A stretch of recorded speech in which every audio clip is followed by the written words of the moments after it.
भगवान राम ने माता सीता का परित्याग क्यों किया था, आइए जानते हैं इस कहानी के माध्यम से। क्या सीता के परित्याग के अलावा राम के पास लोक निंदा से बचने के लिए कोई दूसरा उपाय नहीं था?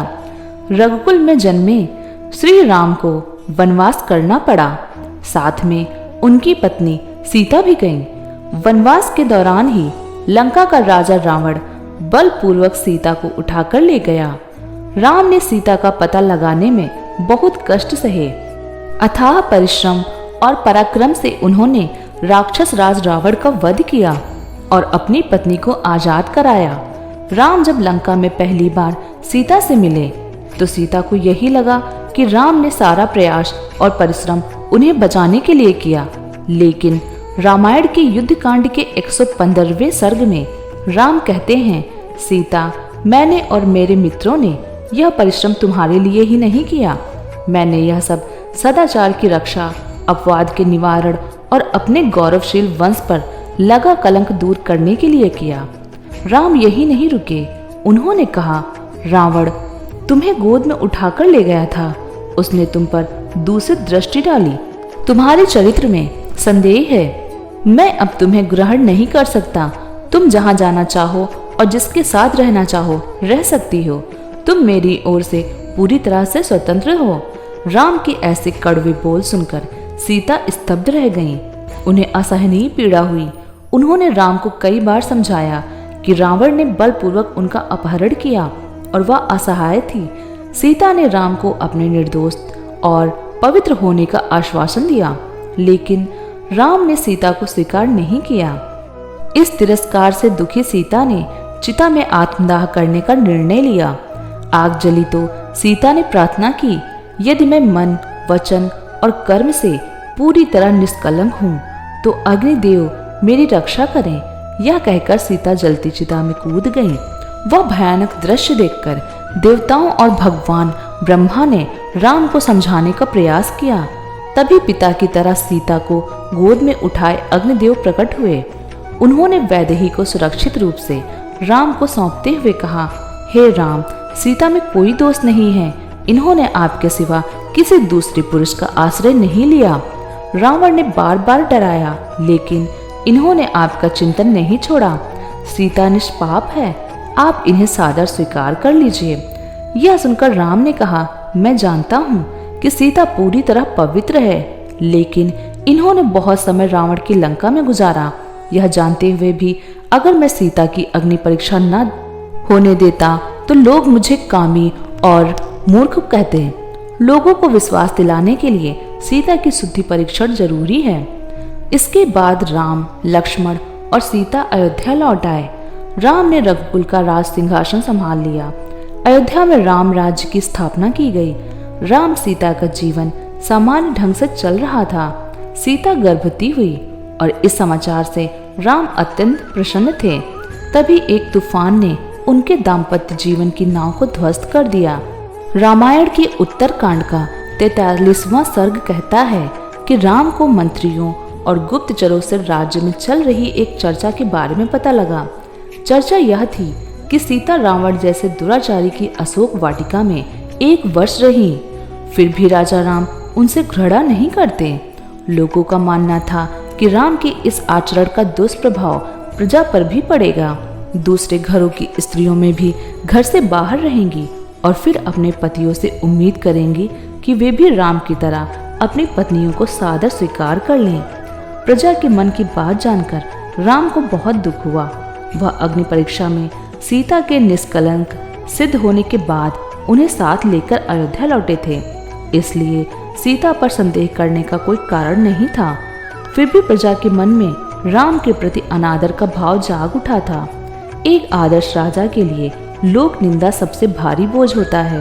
यह बोझ जब राजा राम के लिए असहनीय हो गया तो उन्होंने अपने भाइयों को बुलाया और कहा, मेरी अंतरात्मा ने सीता को शुद्ध मान लिया था, इसलिए मैं उन्हें अपने साथ अयोध्या लेकर आया हूँ। लेकिन अब राज्य में हो रही मेरी निंदा से मुझे कष्ट हो रहा है। जिस प्राणी की अपकीर्त लोक निंदा का विषय बन जाते हैं वह अधम लोक में जा गिरता है। मैं लोक निंदा के भय से तुम सबको भी त्याग सकता हूँ, तो फिर सीता को त्याग देना कौन सी बड़ी बात है। राम ने यह भी सोचा कि सीता गर्भवती हैं। उन्होंने लक्ष्मण को आदेश दिया कि वह अगले दिन सुबह सीता को ले जाएं और तमसा नदी के तट पर ऋषि वाल्मीकि के आश्रम के पास छोड़ दें। लक्ष्मण ने भारी मन से राजा राम की आज्ञा का पालन किया। तमसा नदी के तट पर पहुंचकर सीता को जब पता लगा कि राम ने लोक निंदा के भय से सदा के लिए उनका परित्याग कर दिया है, तो उन्होंने लक्ष्मण से कहा, राम से कहना कि मैं तमसा में डूबकर अपना जीवन समाप्त कर लेती, किंतु मैं गर्भवती हूँ और मेरे ऐसा करने से उनका राजवंश समाप्त हो जाएगा, इसलिए मैं आत्महत्या नहीं करूंगी।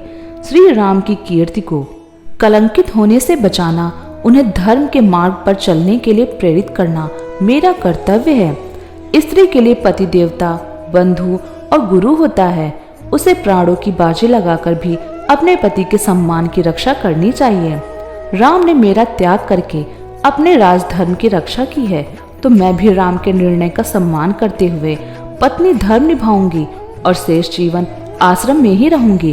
कुछ समय बाद सीता को वाल्मीकि आश्रम में 2 पुत्र हुए, लव और कुश। इसी बीच वाल्मीकि ने श्री राम की जीवन गाथा लिख डाली। उन्होंने लव कुश को राम कथा के गायन का प्रशिक्षण दिया।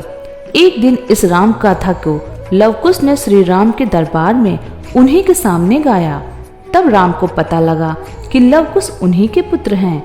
राम ने सीता को अयोध्या आने का निमंत्रण दिया। राम के बुलाने पर वाल्मीकि के साथ सीता राम के दरबार में पहुंची, तो राम ने उनके सामने फिर से शुद्धता प्रमाणित करने की शर्त रख दी। सीता से इस बार अपमान सहन नहीं हुआ। उन्होंने करुण स्वर में पृथ्वी देवों को आवाहन किया। धरती फटी और राम की आंखों के सामने सीता पृथ्वी की गोद में समा गई। इसके बाद राम ने दूसरा विवाह नहीं किया। उन्होंने सीता की स्वर्ण प्रतिमा बनवाई और हर धार्मिक कार्य में पत्नी के स्थान पर उसी प्रतिमा को बैठाया। इस कथा को सुनकर मन में कुछ प्रश्न उठना स्वाभाविक है। क्या सीता के परित्याग के अलावा राम के पास लोक निंदा से बचने का कोई दूसरा उपाय नहीं था?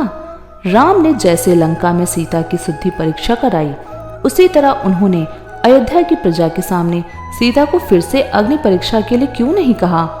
क्या सीता को दोबारा अग्नि परीक्षा करवाने से राम को आत्मग्लानि नहीं होती? गर्भवती सीता का परित्याग करके राम ने अपने प्रतिष्ठा को हमेशा के लिए कलंकित क्यों कर लिया? राम ने राजधर्म तो निभा लिया, लेकिन उन्होंने पिता और पति का धर्म निभाने से मुंह क्यों मोड़ा?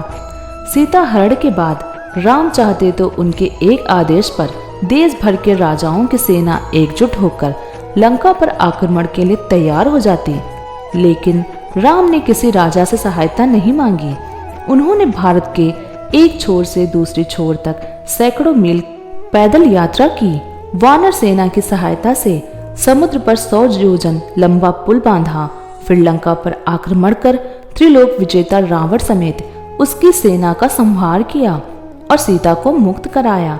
राम ने कहा कि उन्होंने यह सब अपने वंश पर लगा कलंक मिटाने के लिए कर रहे हैं। फिर भी राम के इस अथक परिश्रम को सीता के प्रति उनका अनन्य प्रेम माना जाता है।